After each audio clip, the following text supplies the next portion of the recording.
नमस्कार, live series की night bulletin दिन भर बिहार में आपका स्वागत है। खबरों की शुरुआत करेंगे, लेकिन उससे पहले एक नजर डालते हैं आज की सुर्खियों पर। केंद्रीय कैबिनेट की बैठक में बिहार की जीत पर चर्चा। प्रधानमंत्री बोले, एनडीए की एकता ही हमारी ताकत। सीएम नीतीश ने किया दानापुर बिहटा एलिवेटेड कॉरिडोर का निरीक्षण। डिप्टी सीएम का ऐलान, बाबर का कोई भी औलाद बाबरी मस्जिद नहीं बना सकता। आरजेडी बोली, किसी हाल में राबड़ी आवास खाली नहीं करेंगे। आरजेडी के हारे प्रत्याशियों के साथ बैठक करेंगे तेजस्वी। कुशवाहा को बड़ा झटका, उपाध्यक्ष और प्रदेश महासचिव ने छोड़ी पार्टी। आईआरसीटीसी केस में कोर्ट ने भेजा सीबीआई को नोटिस। स्टेट और सक्षमता परीक्षा के चौथे चरण का आएगा रिजल्ट।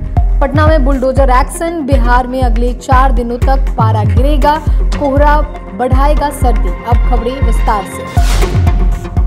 केंद्रीय कैबिनेट की बैठक में बिहार चुनाव की जीत पर चर्चा हुई। मंत्रियों ने खुशी जताते हुए पीएम मोदी के लिए तालियां बजाई। पीएम मोदी ने कहा कि एकता हमारी ताकत है और एनडीए गठबंधन प्राकृतिक है। यह सिर्फ चुनाव के लिए नहीं बल्कि लंबे समय तक चलने वाला गठबंधन है।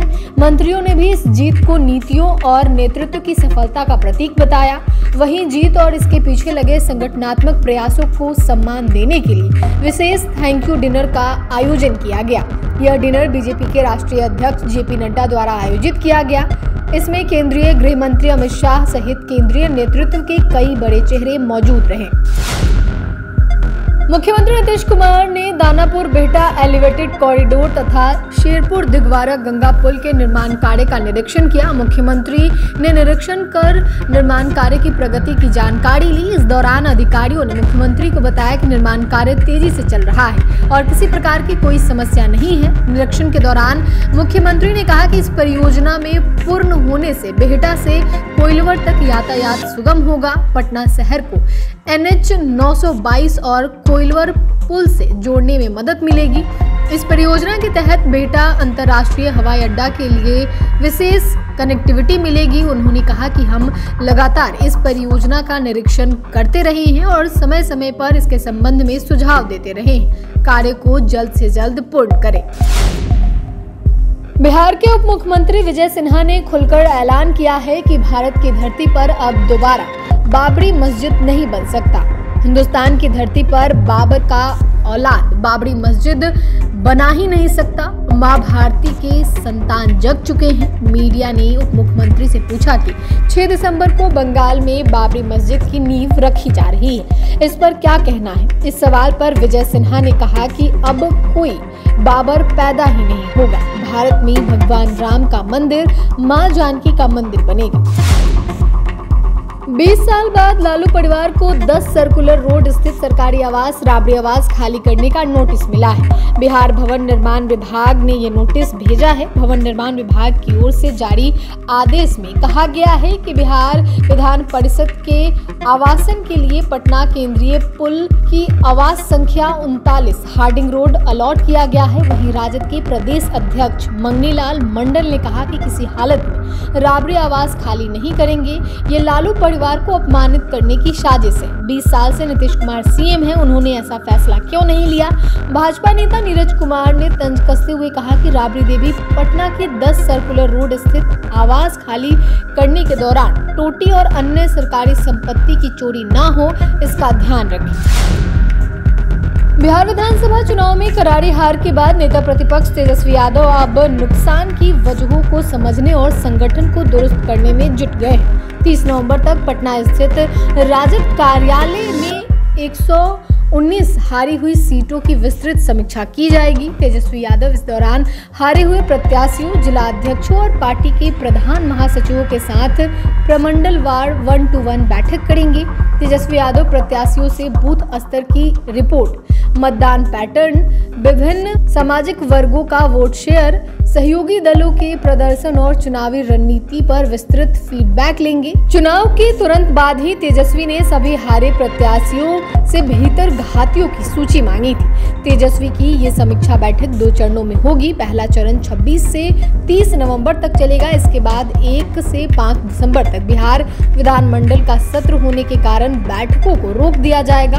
दूसरा चरण 6 से 9 दिसंबर तक आयोजित किया जाएगा। राष्ट्रीय लोक मोर्चा में अंदरूनी घमासान लगातार बढ़ता जा रहा है। रालोम के राष्ट्रीय उपाध्यक्ष जितेंद्र नाथ और प्रदेश प्रवक्ता सह प्रदेश महासचिव राहुल कुमार ने पार्टी की प्राथमिक सदस्यता और सभी पदों से इस्तीफा दे दिया है। एक ही दिन में 2 इस्तीफों से पार्टी में हलचल तेज हो गई है। राष्ट्रीय उपाध्यक्ष जितेंद्र नाथ ने अपने पत्र में लिखा कि वो लगभग 7 साल से उपेंद्र कुशवाहा के साथ काम कर रहे थे, लेकिन अब कई राजनीतिक और संगठनात्मक फैसलों से स्वयं को जोड़ नहीं पा रहे थे। उन्होंने स्पष्ट किया कि ऐसी परिस्थिति में पार्टी के साथ काम जारी रखना संभव नहीं है, इसलिए वे प्राथमिक सदस्यता तथा सभी जिम्मेदारियों से त्यागपत्र दे रहे हैं। रालोम प्रदेश प्रवक्ता सह प्रदेश महासचिव राहुल कुमार ने भी प्रभारी प्रदेश अध्यक्ष को इस्तीफा भेजा है। दिल्ली की राउज एवेन्यू कोर्ट में आईआरसीटीसी घोटाला करप्शन केस से जुड़े एक महत्वपूर्ण घटनाक्रम ने बिहार की राजनीति में हलचल तेज कर दी है। आईआरसीटीसी घोटाला करप्शन केस में कोर्ट ने जांच एजेंसी को नोटिस जारी किया है। दिल्ली की राउज एवेन्यू कोर्ट ने आईआरसीटीसी होटल करप्शन केस में बिहार की पूर्व मुख्यमंत्री राबड़ी देवी की ट्रांसफर एप्लीकेशन पर यह नोटिस जारी किया है। यह मामला आईआरसीटीसी के 2 होटलों के संचालन का ठेका एक निजी कंपनी को देने में कथित अनियमितताओं से जुड़ा है। आईआरसीटीसी होटल घोटाला मामला और लैंड फॉर जॉब मामले में दिल्ली की राउज एवेन्यू कोर्ट अदालत ने बिहार की पूर्व मुख्यमंत्री राबड़ी देवी की ट्रांसफर एप्लीकेशन पर सीबीआई को नोटिस जारी किया है। कोर्ट ने सीबीआई को एप्लीकेशन पर जवाब फाइल करने का निर्देश दिया है। अदालत अब अगली सुनवाई 6 दिसंबर को करेगी। बिहार विद्यालय परीक्षा समिति के अध्यक्ष आनंद किशोर ने डीएलएड संयुक्त प्रवेश परीक्षा का रिजल्ट जारी कर दिया है। रिजल्ट जारी करने के साथ ही बिहार बोर्ड के अध्यक्ष ने बताया कि स्टेट 2025 का रिजल्ट दिसंबर के दूसरे सप्ताह में जारी किया जाएगा। इसके साथ ही सक्षमता परीक्षा चौथे चरण का परिणाम भी दिसंबर के दूसरे हफ्ते में घोषित किया जाएगा। बिहार बोर्ड ने स्टेट 2025 की प्रोविजनल आंसर की 24 नवंबर को जारी कर दी है। पटना जंक्शन के आसपास फैले अवैध अतिक्रमण पर जिला प्रशासन ने सख्त कार्रवाई करते हुए बुलडोजर चलाया। लंबे समय से स्टेशन के बाहर और आसपास की सड़कों पर अवैध फुटपाथ दुकानदारों का कब्जा बना हुआ था, जिससे प्रतिदिन हजारों यात्रियों को जाम, भीड़भाड़ और अव्यवस्था का सामना करना पड़ता था। कई चरणों में नोटिस देने और बार बार चेतावनी के बावजूद जब अतिक्रमणकारियों ने कब्जा नहीं हटाया तो प्रशासन ने सख्त कदम उठाया। अधिकारियों के अनुसार पटना जंक्शन के मुख्य मार्ग दर्जनों दुकान और अस्थायी ढांचे को हटाया गया। कार्रवाई के दौरान सख्त प्रशासनिक व्यवस्था देखी गई ताकि किसी तरह की बाधा या अप्रिय स्थिति उत्पन्न न हो। बिहार में एक बार फिर ठंड अपना असर दिखाने लगी है। मौसम विभाग के अनुसार अगले 4 दिनों तक राज्य के अधिकतम और न्यूनतम तापमान में गिरावट दर्ज की जाएगी, जिससे शीतलहर जैसी स्थिति बनी रह सकती है। शुरुआती सुबह और देर रात के समय ठंड में स्पष्ट वृद्धि महसूस होगी। मौसम विशेषज्ञों ने आने वाले 2 दिनों तक राज्य के 1 से 2 जिलों में हल्के से मध्य स्तर तक कोहरा छाए रहने की संभावना जताई है।